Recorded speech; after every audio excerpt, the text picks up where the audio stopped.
Welcome, everybody, to BR313 Symposium yet again. We're tearing through these, myself and Jason Roba.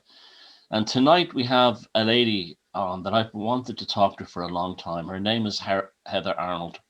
She lives in New York and she runs possibly, along with Megalithomania, the best eh, megalithic ancient site group on the Facebook, which is called Stones, Bones, and Paranormal. I go there nearly all the time because there's a lot of stuff covered on there which Heather Cross posts into it, which does with megaliths that we don't really normally hear about Central America, South America, Russia, and things like that. So it's a very kind of good offbeat megalithic page on Facebook if you're on Facebook. But Heather has written about giants. She was formerly a TV person, worked in marketing, I believe, and she has very close contacts with Aruba and basically uncovered fascinating secrets about the history of Aruba and the relationship of the islands towards things with concerning giants, which is another subject I'm fascinated in. So this is going to be a really good talk. And so welcome, Heather. It's lovely to have you here and finally meet you at last. Thank you. It's so great to be here. I'm deeply honored to be on your show, and I've been a fan of yours for a very long time. And I appreciate the kind words about my group, Stones, Bones, and the Paranormal. Thank you very much. I love your group too. Oh, wonderful. So listen, let's get straight down to business. Tell us about how this giants phenomena and you personally in Aruba and those islands came about. Sure, I would love to. I moved to Aruba in 2005 and I left Manhattan. I literally left with 4 suitcases. I'd been living in Manhattan for many years.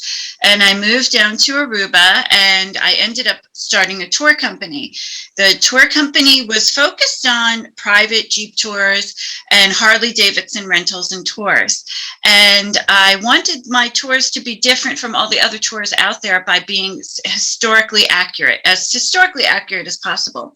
And what I found as I began researching the history of the islands, and Aruba is generally clumped in with 2 other islands, which actually makes sense historically, which are Bonaire and Curacao, which are considered the ABC Islands. They hug the northern coast of South America. They are only 16 miles off the coast of Venezuela. And they were once one island, but because of a series of mega tsunamis starting in 3500 BC, the islands became 3. And there is geological evidence to prove that they were all one island at one point. So through my research of the history of the island, I found what I guess you could consider a sort of cover-up, in the sense that what the children on the islands were being taught about the history of their islands was that their islands were called the useless islands by the early Spaniards who came over, and actually Italians. Amerigo Vespucci was the first who came over from Europe and rediscovered these islands. And they were called useless islands because they are very semi-arid, true desert islands. So it was felt that there was nothing that could be grown there. And I thought this is rather odd because Aruba, for example, has tons of gold. And all 3 islands also had Brazil wood. And Brazil wood trees are very important, particularly during medieval times, as they are used for their dye, to dye royal robes of a deep purple color, and also to make musical instruments because of how flexible the wood is. So I thought this is rather strange. And then I began to do research, and it's so hard to find research on the islands of the giants because a lot of it is covered up and no archaeologists seem to want to talk about it. But through a process of much investigation, starting with the first writings of the island, which was in 1499 AD by Amerigo Vespucci, I realized that the islands were called the Islands of the Giants, and that was the original name of the 3 islands. The first map ever made of the New World was created by Juan de la Cosa, and he called this the Mappus Mundi. And on the Mappus Mundi, he designates the 2 islands of Aruba and Curacao as the Islands of the Giants. Also, in Amerigo Vespucci's first letters on his second trip to the New World, he writes that of an interaction he actually had with the giants, where he details it. And it's quite specific in the weaponry that the giants had, the size of their footprints, the size of the women, the size of the children, the size of the men who were even larger than the women, and all of the inhabitants of the island, which the first island he went to actually was Aruba.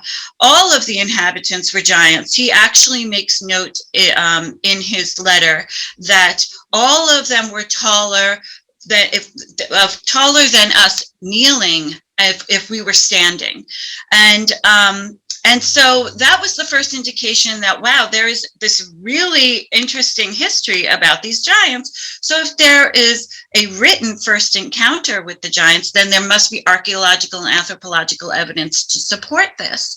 And what I did then was scour research libraries at universities. A lot of the archaeological reports on these giant remains found on the islands are in medical libraries. I traveled all over the world to medical libraries, research libraries, bribed people to make copies of studies that I couldn't get access to. And what I determined after painstakingly finding these studies for years is that there was indeed a large statured group of humans who lived on these islands. They were considered a very different race than, for example, the closest other people to the islands, which were the Arawak. They had elongated heads. They were of a larger stature. They were also much more robust. They weren't looking like traditional American NBA players, for example, tall and lanky. These were very large people. They were the dominant rulers, I assume you could say, of the islands. They had a very complex way of life in terms of they worshiped the sun. They also did create megalithic remains as well as petroglyphs and pictographs. And it was through my analysis of these archaeological reports, which all of my research is based, that I determined that there was a history of giants on these islands that could be shown archaeologically, and yet it was systematically, I would say, repressed. Personally, I think it has a little bit to do with colonialism, maybe keeping the people down, not allowing them to know of their rich history. But thankfully, through shows such as yours, my work, and also doing conferences, and I will be on Aruba TV next week. The country is interviewing me for a television special. So I'm hoping that more and more people will learn about the true rich history of these islands, which really is incredible and should be researched and known about globally. Well, that's just fascinating. You've really done your homework there. What was the final mention of them? What years did they stop being written about or spoken about or vanish off the historical record? Yeah, that's a great point. So the last recognition of the Islands of the Giants was formally in 1528. It's a document that's found in Venezuela, and it details that now at this point now the Spain had taken over the islands, and they were governed from what is now Venezuela, and they mentioned in this document that they were the sovereign state over Aruba, which they were now calling Aruba, which is believed to be translated into gold there is, meaning there is gold on that island. Bonaire, which retains its name today, and Curacao, which still had the name the Islands of the Giants. Prior to that, in 1508, there was a monk living on the island of Grenada who heard about the giants. He was a Spanish, Italian monk, and he heard about the giants, and he wanted to have a femur bone of the giants to send to the Vatican. And what he did was he requested one, and he received one on the island of Grenada, and the bone was allegedly from Aruba. It was a skeletal remain, and he sent it on a ship to go to the Vatican. And that is the last record we have of this femur bone. I have no idea what has happened to this femur bone. I have looked, and I suppose we will never find out what happened to the femur bone. And then finally, Amerigo Vespucci, he speaks about it in 1499, of his distinct interaction with the giants. Now, it's believed that the giants of Aruba, Bonaire, and Curacao lived with a smaller statured group of people, also who had elongated, misshapen skulls, shall we say. They were bulbous in shape. It's not clear what racial distinction they are, where they were from, but it appears the giants and this smaller group of people were living together, with the giants being the ruling class, essentially. And so our last records show that they were living together, and then that is it. That's the last thing we know until a mitochondrial DNA analysis was done in 2002 of the people of Aruba. And this was quite interesting. So the reason why the Aruba was chosen is because Aruba is very distinct in that they didn't really have slavery on the island. It was mostly an insulated island as compared to Bonaire and Curacao, which actually did have a large influx of slaves because there was more that they could do there in terms of gold and other types of natural resources that were tapped into. But Aruba being so arid, not much could be grown. And so most of the people in Aruba maintain their indigenous DNA. So a DNA analysis was done in 2002, and it was determined that 85% of the sample size of the people still retained an ancient DNA. And this ancient DNA is believed to be connected to these giants, to what they call the archaic humans who lived on the island, which means a couple of things. First of all, what it tells me, and what I've talked to other scientists about, is that perhaps the giants were dying out. And I know childbirth must have been very difficult. These babies had elongated skulls. I found a birthing chamber where there were ticks on the wall in red ochre paint of how many births there were, and didn't appear to be a lot unless they just stopped using this one cave for some reason. But it does appear, due to the genetic record, that at some point the giants began to mate and breed with the other indigenous, well, not indigenous, they actually probably came from the mainland of South America, the other group of people who were on the island who were of smaller stature. And to this day, that DNA still remains in a majority of the people of Aruba. That's very similar to Sardinia. The Sardinian people have a very different mitochondrial DNA that goes right back to their own neuralgic giant past. So I think the same thing happened probably in Aruba. They just simply bred in with the natives and became the modern Arubans. That's so interesting about again, there's always islands. This thing about the femur going missing, this is a common story everywhere. In Sardinia, it's got to the point now where the farmers, if they dig up a huge bone or a huge tooth, they don't even bother telling the scientists anymore, because they call them in thinking it's going to be in the newspapers or something. And it just vanishes into the ether, and that femur has been vanished into the Vatican archives somewhere. That's it. The Jesuits have taken care of that. Just fascinating stuff. And also the thing of the Eustace Islands. That's an old trick. That's like saying the forbidden. No, don't bother going there.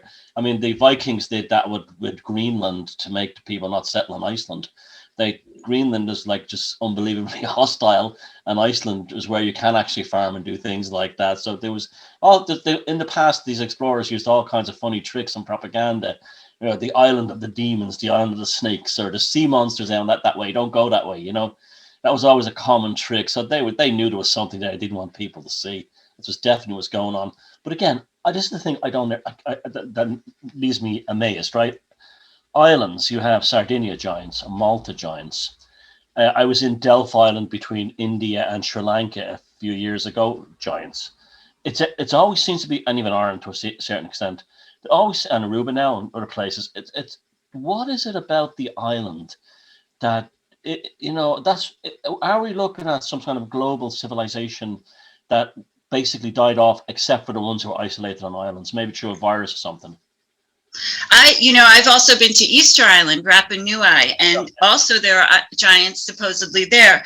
And an interesting connection between the islands of Easter Island and the ABC Islands, Aruba, Bonaire, and Curacao, that, if you go to Easter Island, there is a stone that's called the navel of the world. This was supposed to be the birthing place of the giants. If you go to Bonaire, there is a stone called the mother stone.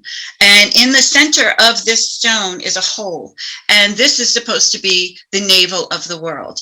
And what the myth is, the mythos behind it, is that from this stone, this hole in the stone, that it's actually a navel, and from this navel is an umbilical cord that goes into the inner earth and attaches to source, which in this case is a mother goddess, the creator, and she is in the center of the earth. And it is through this hole in this stone where the giants were born, and that's where the first giants came from. And this is a myth that's depicted very frequently in paintings, spoken about in stories, on the islands, particularly Bonaire, which also retains a lot of the story behind the giants.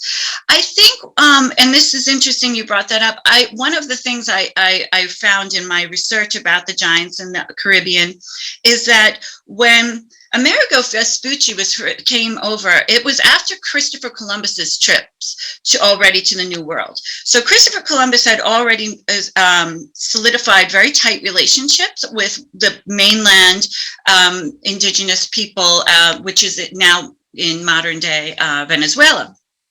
And it was those people in South America who told Christopher Columbus about the islands of the giants and about the gold that they had. And one of the things that they mentioned to him was that they were very peaceful people, that they worshiped the sun, they were very advanced. And if you tried, they would not attack, but if you tried to go to the island or get on the island, you would be attacked, and immediately you would be retreating back to where you came from, because they were formidable people to go against. So when Vespucci speaks about how he first came to the island, he had a very violent interaction in which he literally in his writing said that he thought he would die that day. This is a man who just traversed the Atlantic Ocean and virtually out of nowhere, and he was most frightened by this encounter with the giants. Of course, at that time, what prompted the response was that he was going to try to steal 2 teenage giants to bring back to Europe as gifts for the sovereigns. And it was at this moment that there were 36 men who came at the Amerigo Vespucci and his men and made them retreat to their boat, and even went into the water and was still attacking them even when they were in the water, only to be pushed back by a cannon being shot from the ship. So I think you're absolutely right. I think it's a way for them to be insulated and safe. It's easier to protect an island, particularly if you know what you're doing and you know your terrain, and you have a very a knowledgeable group of people who understands where boats can come in, people can come in and traverse the island. So I think that's part of it. But I also often wonder, because Aruba, Bonaire, and Curacao are part of the Antilles. The Antilles is named such, and its real etymology is from Atlantis. It's based off of a phantom island that would appear, sometimes disappear, reappear, and it was believed to have been Atlantis. And so when the islands were first discovered, it was believed that these islands were remnants of the now missing continent of Atlantis. So it could be that these are remnants of Atlantis and these people were refugees stuck on these islands, or that the giants specifically searched out islands and wanted to be on them to be protected. It could be either one, but I always find it fascinating that these islands have giants, not just islands, but a lot of these small, I mean, Easter Island is in the middle of nowhere. I mean, to think that there were giants on this island, it's just quite interesting. So, and how did they find it, and how did they get there? Well, maybe they were stuck there after a cataclysmic event, who knows? But I do find it fascinating that there are many times islands mentioned with a historical history of giants. It's fascinating too, the connection to previous civilizations. That I think personally there's a potential there that these could be a civilization that was hidden by the European explorers. So they were paid to make sure that nobody in our modern history knows anything about this previous civilization that could have been our own ancestral civilization, that at one point maybe the human template on planet Earth was a taller stature, differently shaped human form than what we are now. Maybe the Earth's size and diameter was bigger or smaller. I don't know what it would be, but so that the gravity was different, and then suddenly the gravity changed, and whatever within our DNA had to shift us into a smaller human form. And it just makes me think about, like, there's within the Tolkien mythology with hobbits. Like I've thought before, are us humans, are we the hobbits? And was there a race of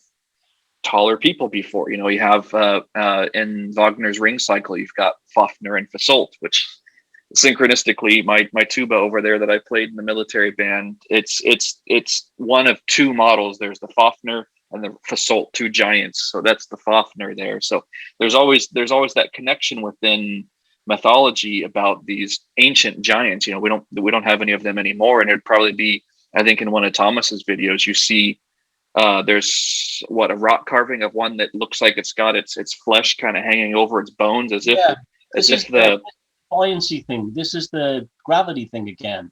In Malta, what you're saying there, the famous statue of the sleeping lady. That statue is tiny in the Museum of Valletta.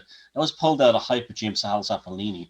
Now the same things exist in Malta, on tiny island, giants. Now, if my theory, it's just like something I threw out there, I'm not saying it's a hard theory, was that as gravity changed, obviously the stress on their bodies would have been ferocious.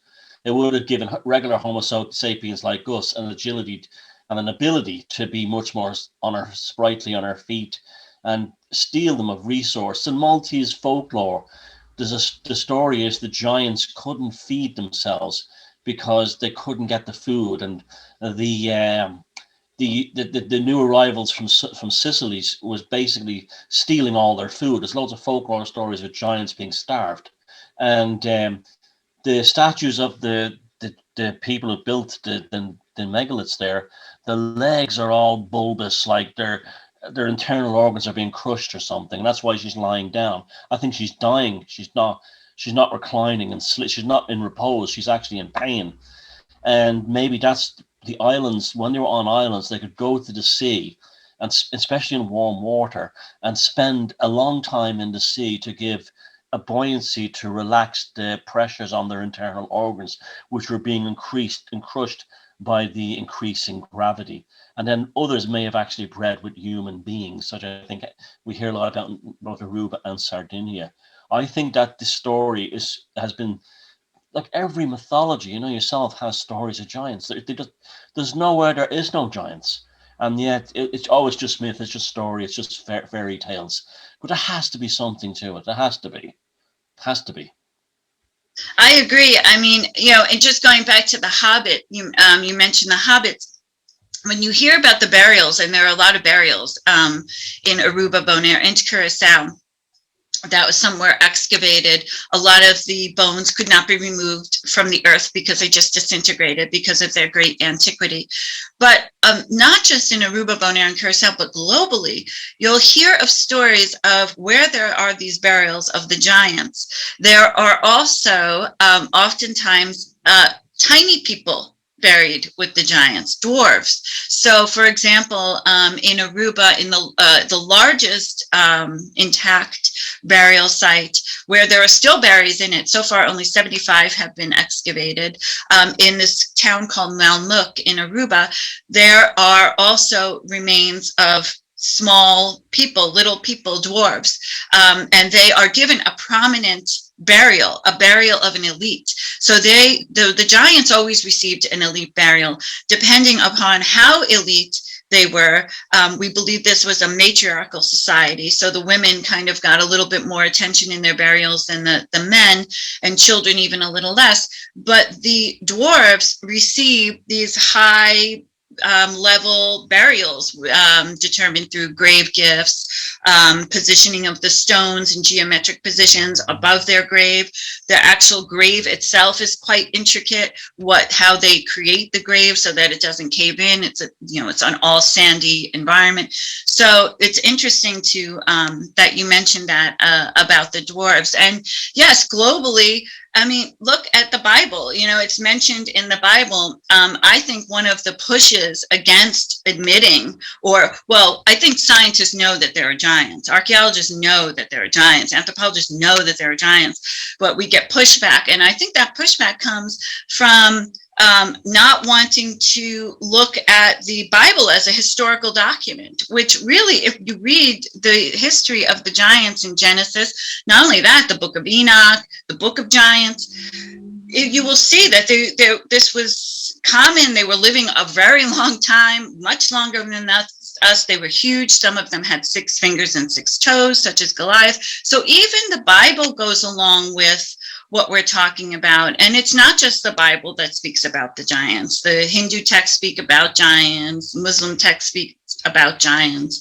So I almost think there is this pushback by science so that we don't think that what's said in the Bible, etc., is actually true.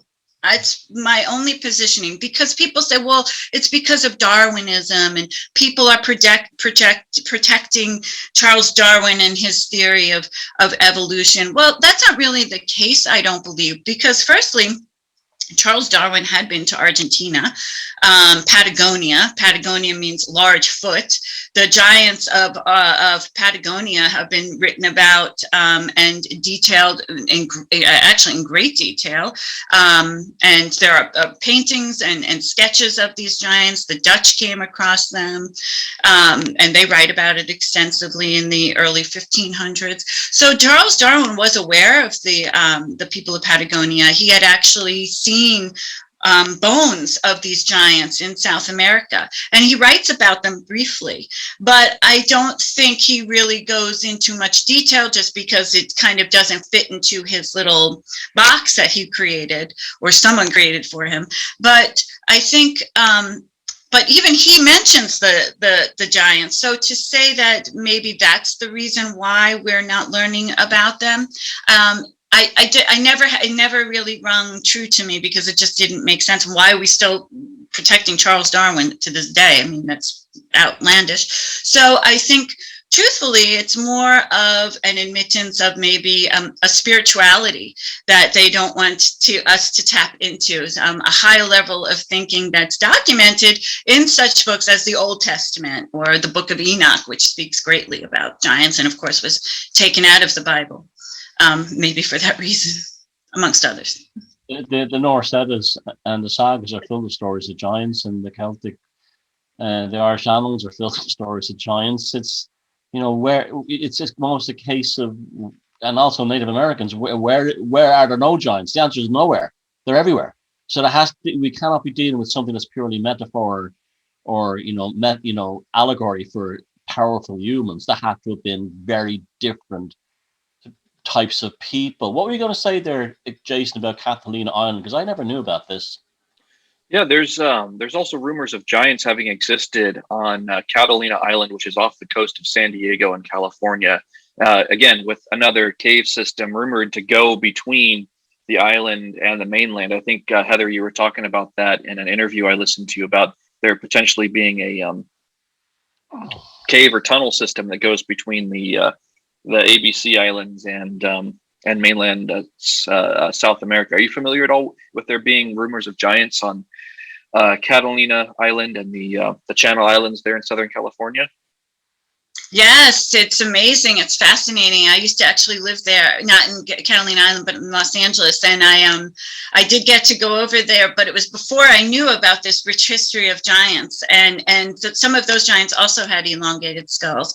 But I know another fellow researchers, Jim Vieira and Hugh Newman, also went to those islands and really documented what was going on there and how these almost illegal excavations were occurring of these giant bones, and then they were being sold off as trinkets. And I think that I know for a fact that there were giants on the Catalina Islands, and I wasn't aware that there was also a cave system that connected to the mainland, such as is the case with the ABC Islands, as you mentioned. And yes, and that's just one place in the United States where we have mentions of giants. I was just in White Sands in New Mexico, where there are allegedly many giant remains, some found quite recently by a fellow researcher friend of mine. And once it was discovered that there were giant remains there, the US government actually cordoned off that area of White Sands, and which is already so cordoned off because of the missile range, and there's also a military base there. So it's quite easy for them to just extend their little fence. And that's exactly what they did. So, and then Nevada, of course, it's believed that the mound people of West Virginia, Ohio were also thought to be giants. Florida is thought to have had a lot of giants. For example, one of the anthropologists who analyzed some of the giant skeletal remains found in Aruba, she compared the size of these bones to the only closest larger stature humans of that time, and they were some Native American people of Florida and Louisiana. And she makes note in her analysis that they weren't even close to the height of the Aruban Bonaire Curacao giants, but it was the closest group of people she could compare them to. But that's quite interesting as well, because I didn't even know the indigenous people of Florida and Louisiana were of tall stature as well. So yeah, I think, as Thomas was saying, this is something that's seen globally. It's not just, and I'm sure in Antarctica, we'll find tons when we can ever get to that point, we'll find evidence of giants there. I'm convinced of it. I don't think there's any place on Earth besides from Antarctica where there hasn't been some sort of report on giant remains or some history of giants. Yeah, and this subject's only going to grow. It's only going to get more and more, embellished with more and more, findings and so on. It's not going to go away. And I think it's fantastic that so many people now turn their attention on it seriously, not just yourself, but other people. Now, moving on to another subject that I'm becoming increasingly geeky about and fascinated by, and one that I've been following your work closely over the last few years, is the megalithic history of America. People don't think that America doesn't have megaliths. They know about the Serpent Mound and they know about the mounds in the West and stuff like that, but they don't have European style megaliths. Well, I'll tell you a good story. Many years ago, I was in somewhere in West. I used to live near you in Long Island area, and I was I was in Western Massachusetts, and I was told that there was a stone circle on top of a hill there near a village called Heat, and it was it was attributed to the Indians, but it was other people believed it was built by Europeans that came over during the Neolithic period, the Bronze Age or the Neolithic period, and that was rubbish. That theory. Never got to see the stone circle, and found that later it's very difficult to, because apparently it's on land owned by Puritans, and they don't want people coming up and worshipping devil stones. And this is the story I've heard. I don't know how true it is. Now, lo and behold, years later, I'm reading The Dunwich Horror by H.P. Lovecraft, who's like a huge influence in my life. And he talks about, at the top in Western Massachusetts, there is a hill called Sentinel Hill that has a stone circle that is somewhat attributed to European builders. Now, so this was always very well known within that was my first thing. So there is like a megalithic mythology in New England, and then I've seen things that you've done, your photographic surveys. I saw on Ancient Aliens that you, Newman, did some great truth bombs on that episode about them, trying to keep it in the megalithic thing. But some of them, I've heard him discount them as being root cellars. And we have them, and those things, they're called souterrains here. They're ancient man-made caves. They're not for storing roots, because anything there would just rot away into nothing. They're not dry lined like a proper root cellar. Tell us, this is my geeky thing going forward. Tell us about the megaliths of New York State and New England. Yeah, they're fascinating. As a matter of fact, we visit them as much as we possibly can, because they never, ever, ever disappoint, no matter how many times you see them. So on Mother's Day, I had the honor of seeing an immense standing stone. It's probably about 18 feet high, standing straight along the Appalachian Trail in northern Connecticut, southern Massachusetts, so kind of around the area where you were. In the western part of the state. And it's this massive standing stone that's called the Giant's Thumb, here again with the giants. And the Native Americans who lived in the area, they did not erect it. They actually told people to stay away from it. They would tell people, oh, it's evil. And this is a kind of trend that we see with these stone chambers, balanced stones, stone circles, also sacrificial tables, stone chairs, that these are all the work of the devil. So the colonialists who came from the Dutch colonialists who came here, you'll see when you go to these megalithic sites that there are crosses sometimes etched in the stones leading up to these sites, because the reverends, the pastors, the priests believed that, you know, this would ward off any evil. These chambers, there are at least 500 in New England and New York, and a majority of them are in New York, which is quite interesting. They are usually almost always around water, almost always face southeast, which is never conducive to a root cellar.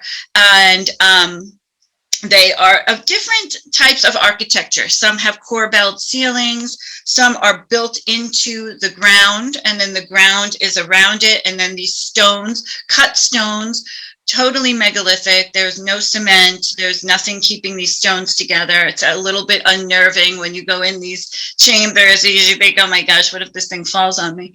But they've been there for probably thousands and thousands of years. There have been some experiments done in those chambers in terms of energy and also very scientific studies, actually.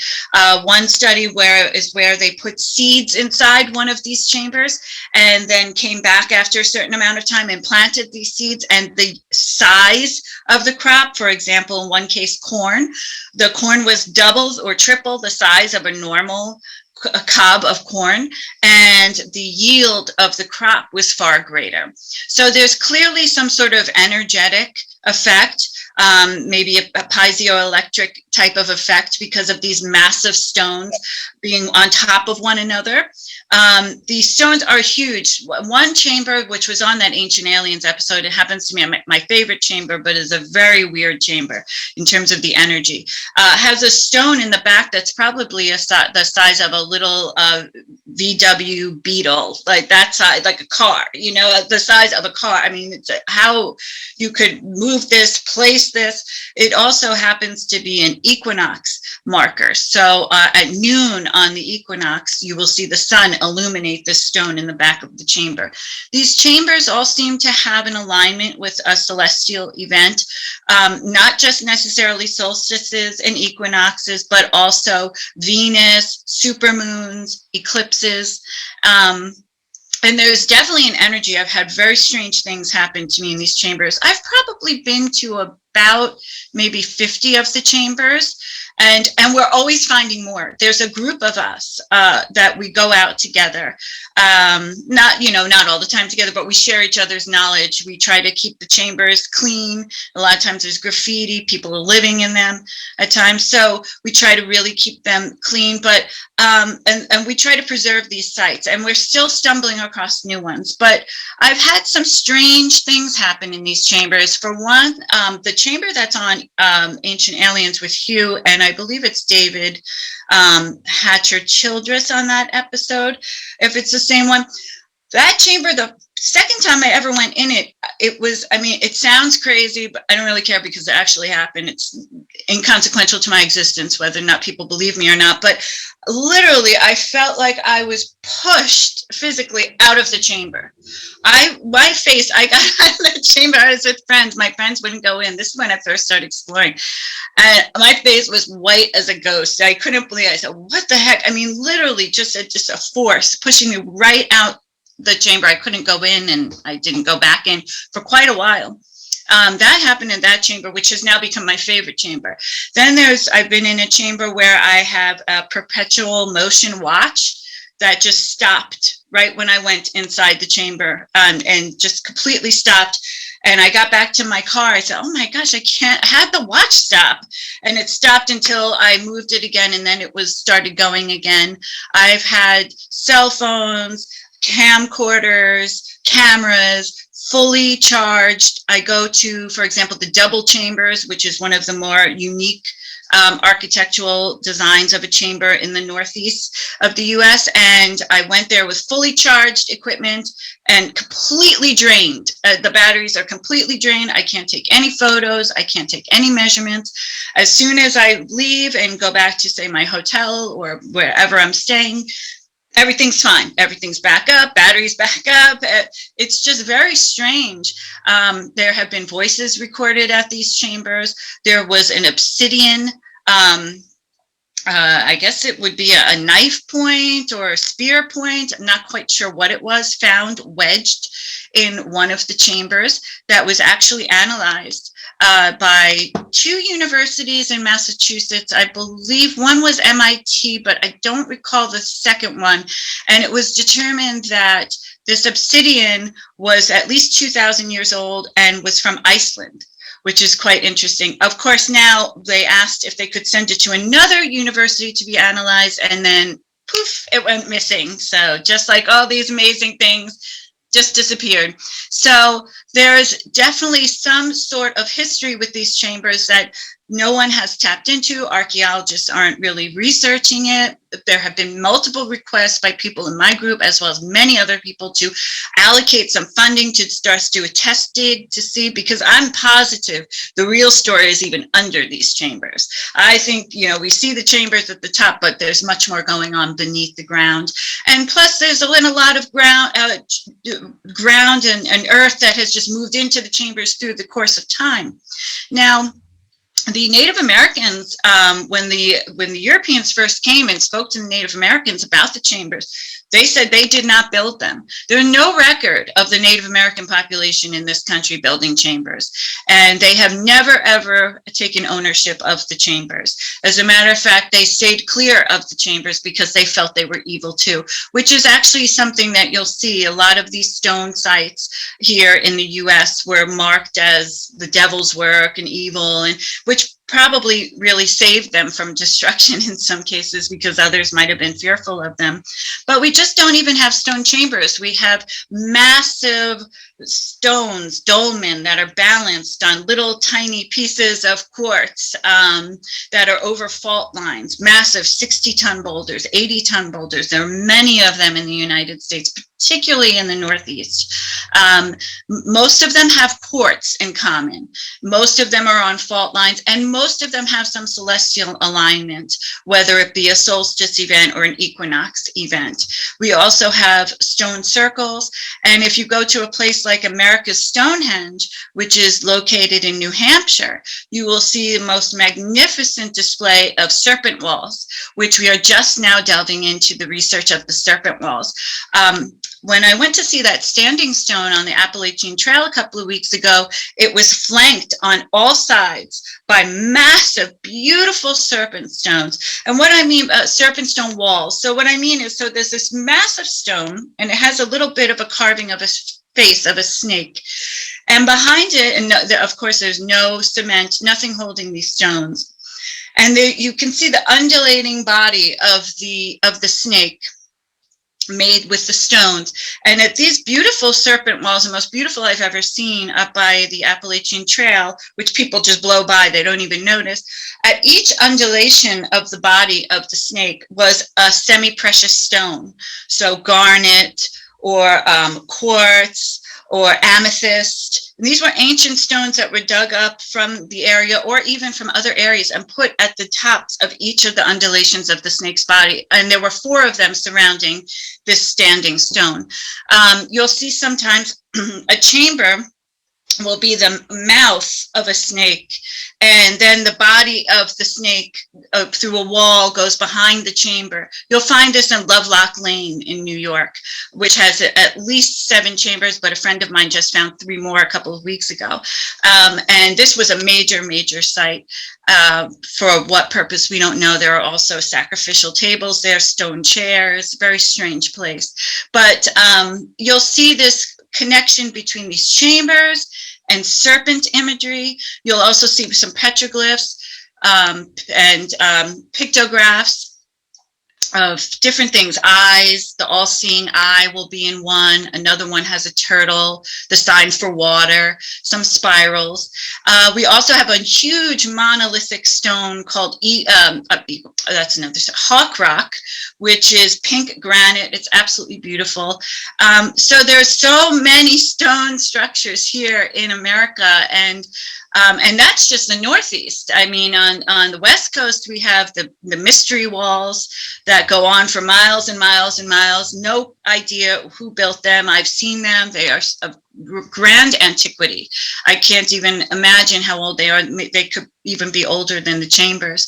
But it's definitely something that needs further exploration, massive amounts of more research, and definitely archaeological digs that can look into this, because it's just, there's so much more to the story. It would tell us so much more about our past and about the history of the earth. You know, this is all part of our human story. I don't feel any one of us owns these sites. This is all part of our human story. And the fact that there hasn't been more research in these sites is very disappointing.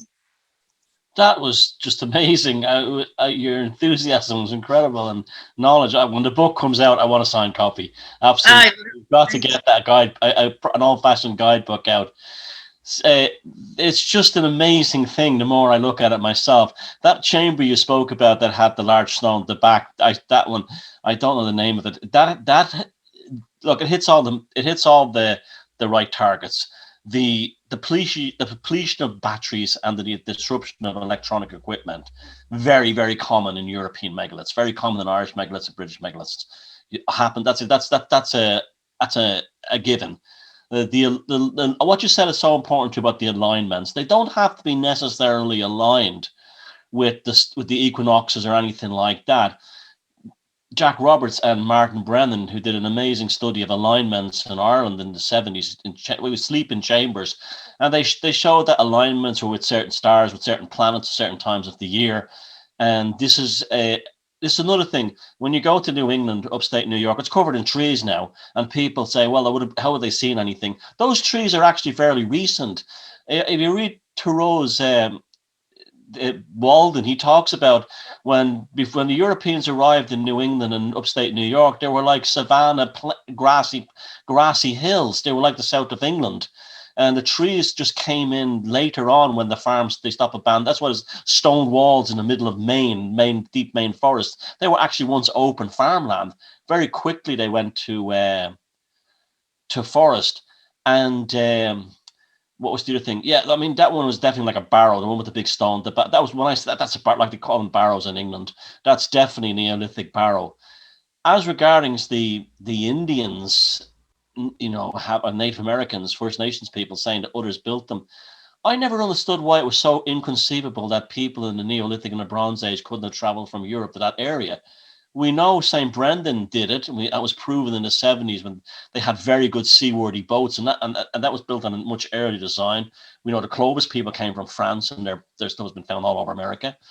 And so why not a Neolithic culture or a megalithic culture, either during the Bronze Age or the Neolithic age, getting over there somehow? You spoke the obsidian from Iceland. We know the Vikings had no problem doing it. And it's not inconceivable to me. There's a very interesting story of a group called the Duhare, Spanish explorers down around the Carolinas in the 1500s.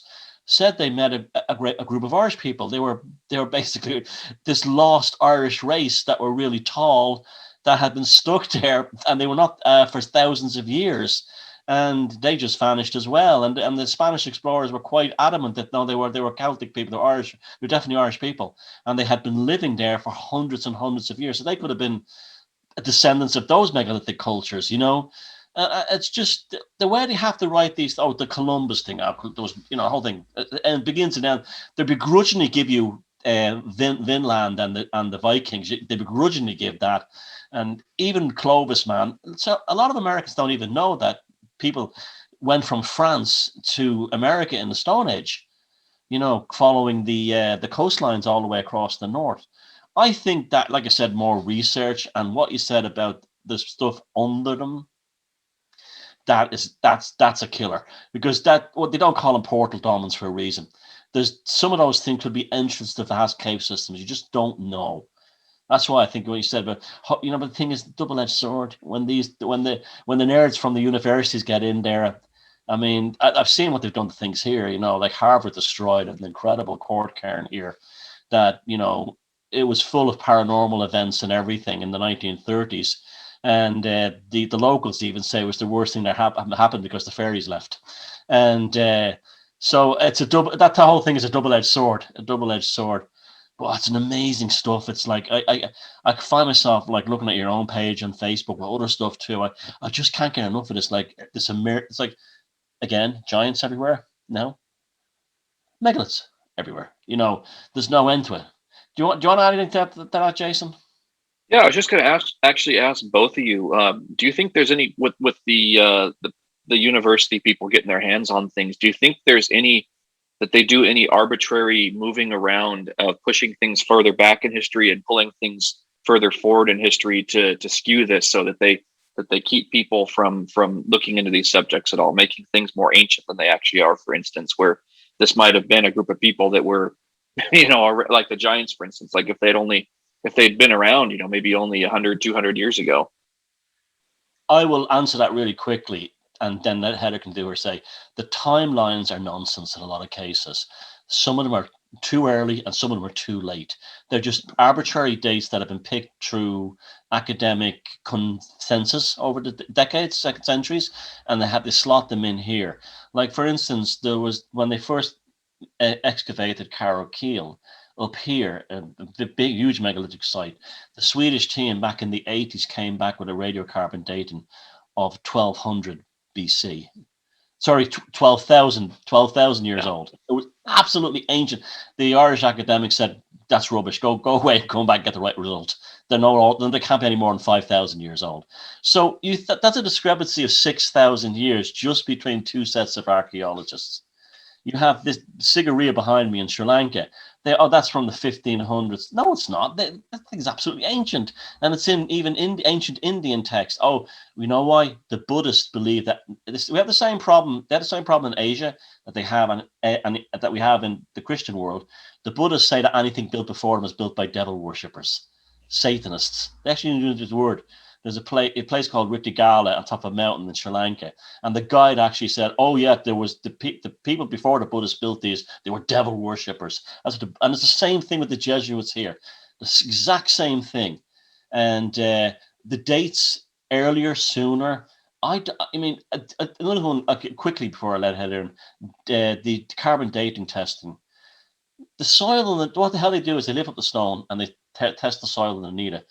But you've had thousands of years of bunny rabbits, earthworms, weevils, soil displacement, rain, that has moved that soil around under there. So you just cannot get an accurate dating, really, by doing it that way, unless you find a bone inside.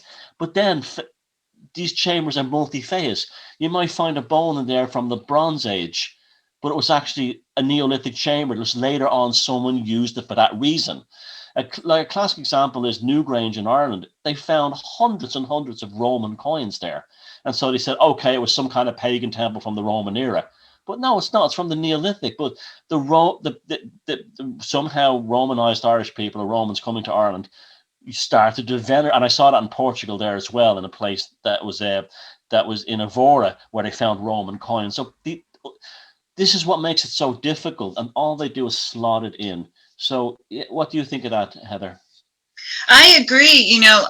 For example, I just came back from New Mexico, and I'll be back there in Arizona in February. And there are ancient Jewish artifacts found out in the middle of the desert. And they are very specific. For example, one group of, I just saw the Decalogue stone, which is in the middle of the New Mexican desert, about an hour outside Albuquerque, New Mexico, that has the 10 Commandments written on it in Paleo Hebrew.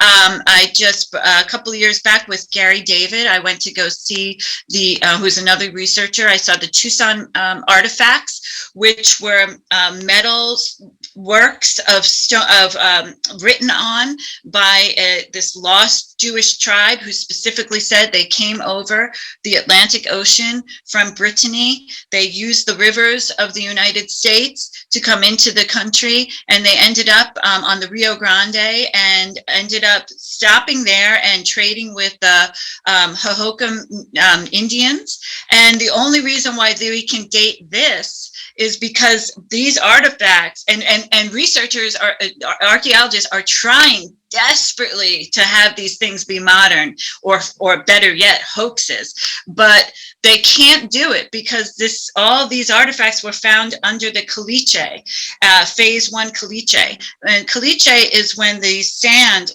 becomes of great antiquity, that it almost becomes cement.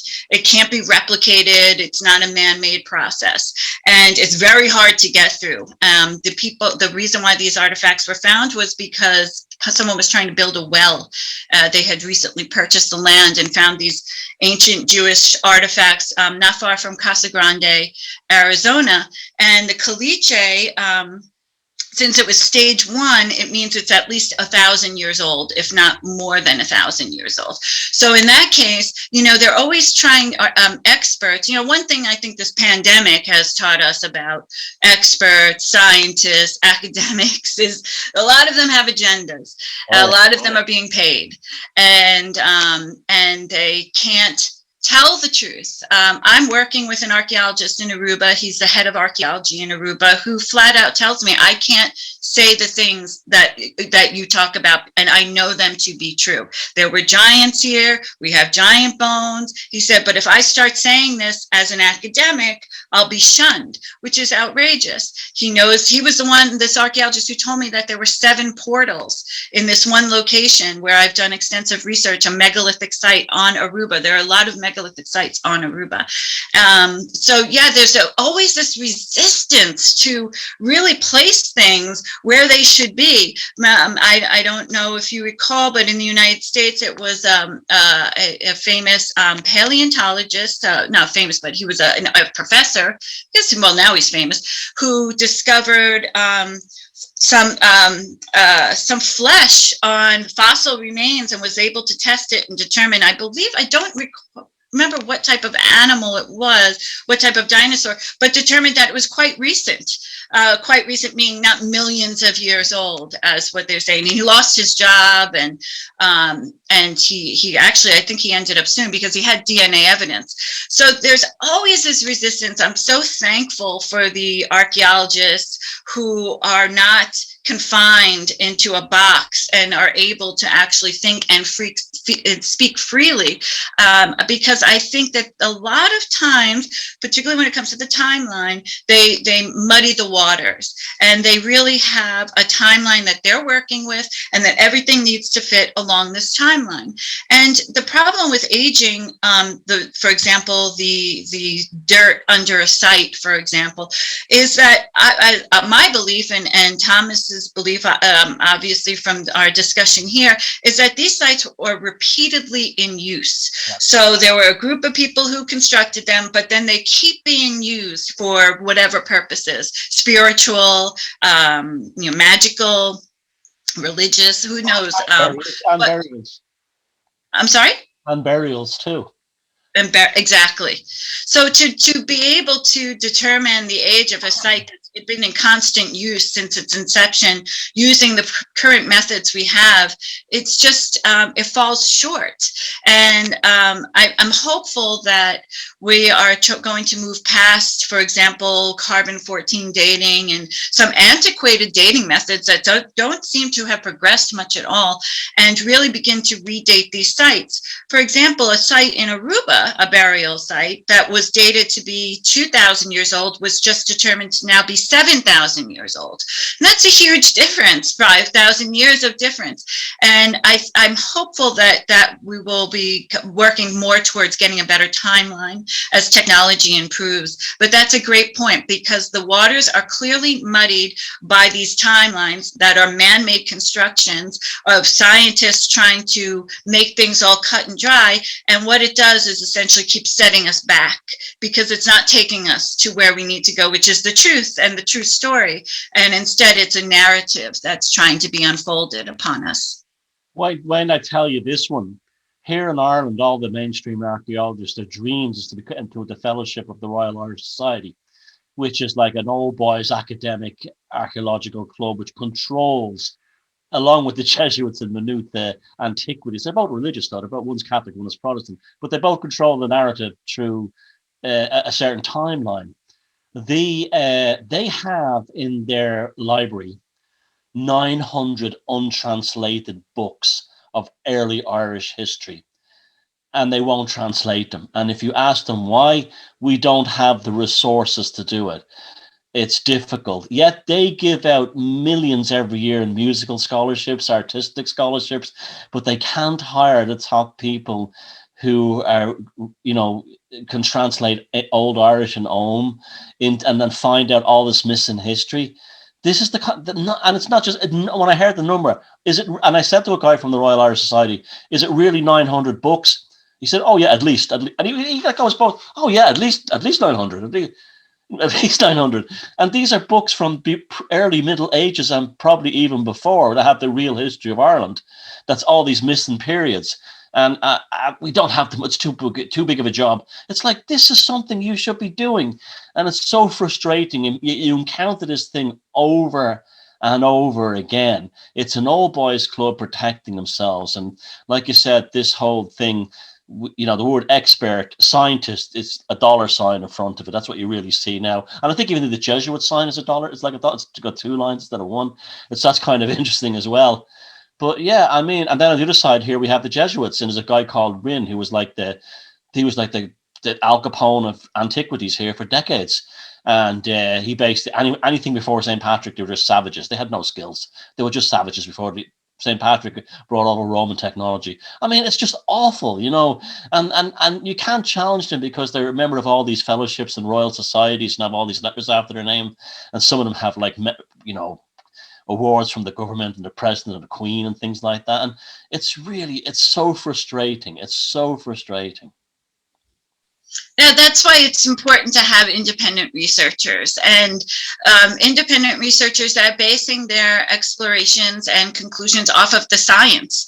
I'll see in I've poured over at least 75 peer-reviewed, published journal articles from these archaeologists and anthropologists in Aruba alone, based off of the archaeological record there. And so at this point in time, the largest documented skull ever found found in the islands was found in a cave called Hato in Curacao, and it was almost 2 feet long. And that is documented firsthand account of a German researcher in 1902 who came across the skull and took down the measurements. He also documented it as being female, which is quite interesting. And then consequential research on this skull, which is, again, now it's missing. They have no idea where this skull is, of course. So the archaeologist, I believe he was Dutch, who looked at the skull, or didn't look at the skull, looked at the research of the original archaeologist in 1902 of this skull, and was trying to put it in a line with other skulls he had found in the area, and this is in the report, in the published report, I have it. He says, this 2-foot-long skull doesn't fit with the measurements of the rest of the skull. It's clearly a typo. Meanwhile, this man had never even seen the original skull. He said, so I'm going to change it because it was probably a typo. So I'm going to change the numbers so it fits more in line with the average size of the skulls found in the area.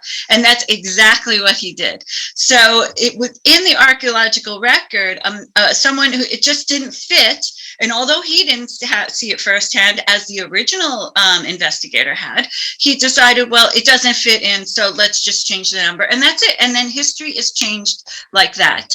And that's what we're up against. It's constantly. No one's really watching what's going on. There's an agenda all the time with certain people. And sadly, it will always give us misinformation if that's the case. And whoever's paying will get the story out that they want, sadly. One thing you mentioned, I'll just quickly, before I get in there, Jason, before I forget, you spoke with the Jewish artifacts that were found in, was it New Mexico? Yes. I read a few years ago, I read a book on the history of the Jews of Bohemia and how the Jews came to Bohemia, because I was very interested in the Golem of Prague story. And how that happened was there was an Orthodox Jewish group were moving from Eastern Europe to Western Europe, and they stopped in Prague, and somebody showed them, oh, there's a Jewish temple here. And he said, what do you mean? There's no Jews. We're the first Jews here. And they took them to a megalith that's now in the Jewish district of Prague. And the rabbis were amazed when they found artifacts from what they said the first temple. And that's how the Jews established themselves in Prague, because they found a megalith with Jewish whatever artifacts in it, that they were able to establish that this was our people that built this from the first temple period. Again, the history, like it's like it's all over the place. It's really they want to button down everything into nice neat boxes, but it never works that way. Never. He who pays the piper calls the tune, right? Yeah. And it just seems like they use that same, whoever we want to say are the piper payers, they use the same template whenever it comes to covering up an ancient civilization, that they were obviously savages. They didn't know how to build anything besides, out of leaves and, mud, and they only covered themselves with a loincloth. And again, talking about what you both said about the Jewish artifacts, it's as if that same group of people too will take an old spiritual path, use it for themselves, alter it a little bit, and then put it out to the public as a control mechanism, whether it's Kabbalism and turning it to something else, whether it's whatever the predecessor of Christianity that was written by those people, probably Kabbalists who wrote the original books of the Bible, taking those and then just editorializing it, pulling out things, changing names, changing dates, and then pushing forward that as their own control mechanism. That's been used throughout history, up until present time, where you see occult philosophy that was written in the 1950s taken over by that similar group of people who just changes a few words here and there, and then they're one of the biggest religious corporations on the planet now.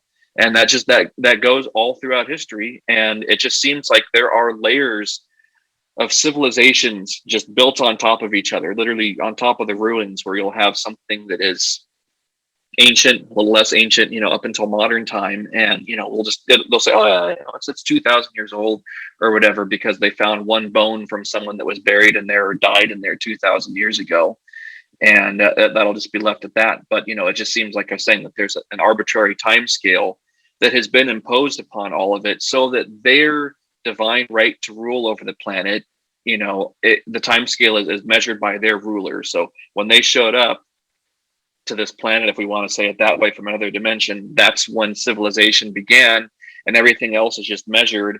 And like you're talking about the skulls, it's like if there's a group of people that is outside of their time scale, they just take the name of those people and turn it to just fit into their time scale, so that it's this linear time progression that suits their ability to maintain control over us. But that's all falling now.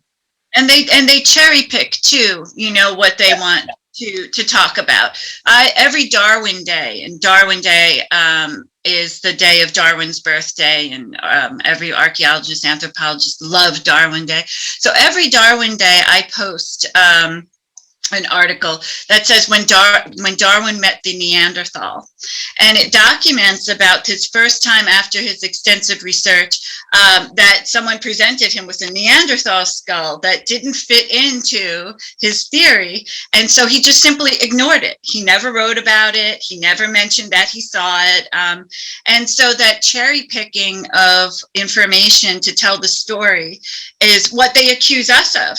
But it's in actuality what the academics do all the time. They ignore things they call, for example, the balanced stones here in the northeast of the US, they say they're glacial erratics. Well, there are balanced stones in Aruba and Bonaire and Curacao, and there were no glaciers there. So it's interesting. They can dismiss some things by some blanket statement, or zoom in on things and make that the predominant evidence that they wish to focus on. And it's never telling the full story. It's always telling whatever story they wish to convey to us, which is not doing anyone a tremendous service at all, especially the humans. If you look at the glacial erratics thing in terms of calling megaliths or whatever that, or special stone, that's nonsense, because if you look at where glacial erratics are, they always cluster in big groups, because it makes sense. They're pushed at the front of the ice shelf. Up the northern end of New York's Central Park is full of glacial erratics that are pushed by that shelf down from Canada. Loads of them, and it's all over that part of the world. They're never alone. The ones that stand out, like the balancing stones, and they're all over the place. They're even like in southern Sri Lanka even has them. They were not pushed by a glacier. They were moved. They were moved and put on top of things. They were. That the glacial erratic thing is like it's like the UFOs thing, swamp gas. It's the same nonsense thing. Now, we've had the stones, the megaliths in New England. We've had the bones, we've had the giants, and now the paranormal. A few weeks ago, I was talking about on social media, Facebook, about the Amityville horror, a thing that's fascinated me since I was a very young paranormal researcher when I first got to America in the 1980s, and I went to see the house as it still looked on the cover of the famous movie poster. And it was a weird experience. I asked someone there, could he show me where the house is? And he goes, no. And then I asked another person, no. And then I asked another person, and he said, I said, where are you from? I said, I'm from Ireland. I'm just interested in ghosts and paranormal. I'm not going to disturb the family. And he goes, it's right down there in South Ireland Place. And that was bizarre, because I come from South Ireland, and then the street was called South Ireland Place. So that was kind of like I've been fascinated both the Lutz story and the DeFeo story. You have family connections to that area, and you have your own stuff to add with the Amityville story. Yeah, so I'm not very far from Amityville. I could probably ride my bike there if it wasn't 95 degrees. And it's now they have restored the house, just so you're aware. It's true. So originally the house had those two creepy windows that look like eyes. And then newer families came in, they redid the whole house. And now, if you went down the street, you wouldn't even be able to point it out. No one on the block points out the house or anything. Now the house is back to having its windows. So the new owners have put the windows back in. So now it looks exactly like it's a Dutch colonial home, I believe. And it has these little eyeball window type things that are very creepy. So the night that those murders occurred, at the house, my parents were next door playing cards where my aunt and uncle lived. My aunt and uncle lived next door to the Amityville horror house. So the night of the murders, and remember there was a very large hunting, I believe it was a hunting rifle or something, very loud gun that was used. No one, and it was a party at my aunt and uncle's house. They were all playing cards. It was, that's what they did at the time. And no one heard any gunshots. No one heard screams. Nothing. As a matter of fact, they were interviewed by the police. No one had heard anything. As far as I know, I don't think anyone on the block had heard anything. And then fast forward, I became friends with someone who lived on the other side of the house, and he lived literally right next door, but on the other side. And I went to his home, and I didn't realize it was night. So I knew the Amityville house was around the area. I didn't realize it was right next door. And I thought something was strange. I thought I saw something when I was going to use the bathroom in the house. And I thought, that's really weird. So when I came back, I said to the guy, I said, is this house haunted? He said, it is. And he said, I'm getting out of this house. I'm selling the house. He said, my kids won't stay here. My animals go crazy. He said, I'm going crazy. He said, sometimes I have to take tranquilizers now to get to sleep because I'm so scared. Sometimes I just fall asleep on the couch. He said, no one told me the house was haunted. And allegedly, the story that they tell us, and I haven't done any research, but I did hear some people who have done research tell me that there was that land was cursed by a Native American chief who cursed this land, and that there were burials underneath these homes, which could very well be the case. I mean, all of Long Island was probably covered with Native American tribes at the time, long time ago. So it could be very possible that that is the case. But he did finally end up recently selling his house and moving to Florida. So I don't know if if the new people have any encounters. I asked him if he was going to tell any prospective buyers about the ghosts, and he said no, which I'm sure is unethical, but probably wise because he really wanted to get down to Florida. But it's actually interesting. And when I was younger, as in the 70s, 80s, we would go and drive by the house at Halloween and get so scared. And then finally, the neighbors obviously got so annoyed, and that's when they kind of cordoned off the block. But now, since it's all died down, now you can actually go and see, and you could spot the house right away because it looks exactly like it did in the movies now. It's quite scary.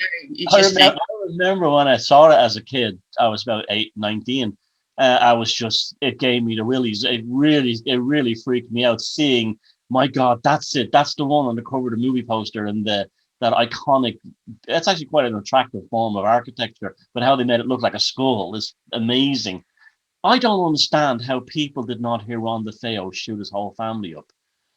I don't understand. To this day, I ask my parents all the time, "Are you sure? I mean, were you playing music?" I said, no, it was we were playing cards. I mean, we're sitting there playing cards. So, I mean, they were literally right next door. And also it's on the water. So, things you could probably easily hear something. It's not like they were on a major street or a highway or some sort of area around shopping or something. It was, a very quiet area, and it was nighttime. It still puzzles me how no one heard anything. It's very strange. And there wasn't some sort of silencer on the gun or anything like that. And it was an elephant rifle. The thing was like a piece of artillery. It would have went boom like that. And he shot the whole family. And he comes home from a bar, and then he decides to kill the whole family and gives himself up. And I've heard all kinds of stories over the years that there was some kind of mind control experiment going on at Brookhaven out on Suffolk County, and he was probably brought into it, or his sister, and someone arrived there was a canal behind the house, by a boat that way, all kinds of weird things. But I remember one of the most frightening things I've ever seen on television was a documentary that I was on the BBC about 20 years ago. And they would look at they gave they approached the thing very skeptically, but they dealt mostly with the Lutz and the family of which the film is based on. they were saying like, where are they full of shit? Where are they just making up a story to sell a book and make a movie? And they basically came to the conclusion that they were probably telling the truth, and that the house was indeed haunted. And then they showed on the night, one night, the house is cleared out of everybody, and these photographers from Long Island Newsday newspaper were up there taking photographs, and they just had random shots looking for a ghost. And there is one of the frames. You'll see if you look online. Was the little boy, the little DeFeo boy, like 10 years after he'd been murdered, in one of the photographs, looking out of the room at the cameraman. And this is a legit photo because it was taken right back to Long Island, the photo labs in Newsday, and developed. And this is before Photoshop or anything. And the negatives show the DeFeo boy as a tulpa, as a ghost, as a spirit, whatever. When they showed that picture at the end of the thing, it was one of those things that, yes, the paranormal is real, this kind of thing. But Long Island itself is a kind of spooky place. I mean, I had a friend who lived in Massapequa, which is right next door. And yeah, well, you are. And he was always telling us there was all kinds of weird things happened. There was a family that used to live in Long Island that were like, the daughters had died and they'd become devil worshippers. And he told me these stories at the house. They painted their house black, and they used to travel around. I don't know if you ever heard that story. And then it's still here. It's right by my aunt's house. I mean, it's just. And then there was another story of a grave that, if you shone your headlights on it, a little girl who'd been murdered manifest through some kind of reflection in the grave. I mean, it's Long Island had its good story, and then it's like the stuff of Montauk and all that other stuff. Long Island had its good 40 and stuff as New England. All it lacked was a Stephen King to write stories about it. But that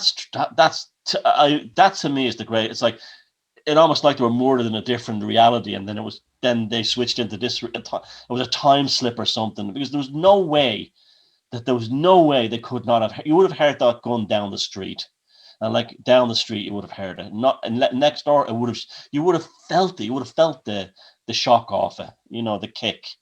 Yeah, I mean, the houses probably would have shook. These are old homes, so this isn't a new development. These are rather old homes. So, I can't imagine. And the gun went off many times, not just one time. Yeah. So the walls weren't filmed with like 3M insulation and stuff like that, like you have today. They would have been even the 70s. At the most, they probably would have had a fiberglass insulation from the 60s or something. But that sound goes through that, no problem.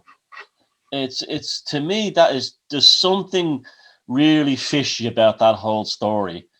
And now you're saying that the guy that lived there now said it definitely is haunted. Wow. Yes, he hightailed it out of there, and he had just bought that house. He had just bought a boat, so he had set himself up. I mean, this wasn't a situation that he was going to take lightly, and he tried to live with the ghost. He had a priest come. He had another type of spiritual person, a type of shaman, get the ghosts out. He had all these different types of people to conduct ceremonies to try to get the ghosts out, and there were several different ghosts, and most of them had ill intention, was determined by all of these people he had to analyze what was going on. And so that was at that point. And when his children would no longer come over, he realized it was time to sell the house and sell his brand new boat. It's a shame. It was a beautiful home, but he just could not live with it. And this is a big man, he's not a baby. He's like a manly man, he wasn't weak or a wimp. And to hear him speak about that, it was very interesting. And you could tell something happened, because you could see and hear the fear in his voice and on his face, in his whole body. He was scared. In one of your interviews, Heather, I heard you talking about portals and there being petroglyphs of like concentric circles, right? And some of them had lines through them. It just made me think like there's probably shit like that everywhere. And some of it just gets bulldozed when they're making a new housing development. There's somebody's house, literally on top of a one-way portal that only brings things from like the lower astral through, and you can't go back the other way. And some of these ghosts that people experience, they've got to be just some kind of entity that's coming from elsewhere. Maybe not necessarily departed humans necessarily, but some other kind of living intelligence that if it's a one-way portal here to Earth. And that's why some of these places, the Vatican or whatever it is, the Jesuits buy them up so that they have access to whatever that technology is. Like if it can help them see outside of space-time. Like there's stories of places that are literally 15 minutes in the future. Literally, if you go in there, you are 15 minutes ahead of some place. And it's like, if the Vatican or whoever had the ability to do that, they would be able to have the uppermost, foremost military intelligence on the planet if there was a place that sat outside of our current space-time. And yeah, to the rest of us, oh no, it's just ghost stories, and they're just dead people haunting, and only weak men and stuff get scared by that, and they just make it so that it's so easily just brushed off. That's why all old Anglo-Saxon churches in England are all built on top of megaliths. There are right. There was something there they were after. It wasn't just because it was a handy location. It was already new spiritual. There was something else they wanted there. Absolutely. Yeah, and I was just talking to my mom about El Camino Real, that I want to take a trip with you, Thomas, and maybe my mom and some other people to do that that area where the missions were built on. Because there's we were sitting outside of one of them here recently, and it's like there's absolutely an energetic node that seems like it has at least two polarities, where there's incredible great energy on one side where the businesses all do well, and the other side of it, it's like if you eat the food from there, you feel sick. And everything is just, run down there. So it's as if there's some kind of dielectric, if you want to say like magnetic rings coming out of them. Yeah. I heard a similar story. Won't keep it much longer, Heather. In Spain, that this thing of the missions built in California in certain locations, that actually comes from an earlier school in Spain. The center of Spain is a big, vast desert as well. It might as well be. It's very similar to the United States. And that's why the Spanish survived so well in California and New Mexico. It's the same kind of landscape. But they built their religious sites in very odd places around the deserts in Spain. And it wasn't because there was a water hole or anything like that. And a lot of these places are filled with like unbelievable ghost stories and paranormal events and things like that. And they're literally built in the middle of nowhere. They're built in the middle of like really remote parts of central Spain, in the high, whatever they call their desert over there, the dry area. But Heather, this has been absolutely fantastic. You have to come back. I've enjoyed every second of this show. You're just a wealth of information, like I knew you would be. And you've got me really excited about looking into other things and new things. And please do come back. I think me and Jason have just had a fantastic time talking to you. Oh, I'm so deeply honored. Thank you so much. I was so excited to be invited on your show, Thomas, because I've been following your work for, I think it's got to be over 10 years now. Wow. And probably closer to 12, 13 years. So I'm very excited and honored to be a part of it. And I respect you so much and your work. And it's nice meeting you, Jason. And I just wanted to mention, I'm going to be hopefully in London in October 2nd and 3rd. I'm supposed to be speaking at the Royal Asiatic Society for the Nephilim Anthropology Conference. It's going to be a roundtable event. And I'll be the keynote speaker, and I'll be presenting over 85 slides of evidence of the giants in Aruba, Bonaire, and Curacao, including caves, bones, tools, petroglyphs, etc. And I will also, as I said, be filming a TV show when I go to Aruba. I leave on Friday, and once I get a link for that, I'll be sharing it on my various Facebook pages. Well, both that sounds incredibly exciting, the event in London. Wow, that's like big league stuff. So congratulations on that. Tell us where people can get your book. My book is not out yet, but when we do have it out, I'm hoping to have it on my website that will be up, heathelarnold.com. I have the domain name now. I'm just building the site. I'm also building another site called The Islands of the Giants, which is what the title of the book will be. The Islands of the Giants, the Lost Race of Giants of Aruba, Bonaire, and Curacao. So I'm hoping to have that by next year when I will be speaking at another big conference. But I'm that's still, the dates are still a little iffy, so I won't announce that one yet until it's closer to the time. And also look for me on Facebook at my Facebook group, Stones, Bones, and the Paranormal.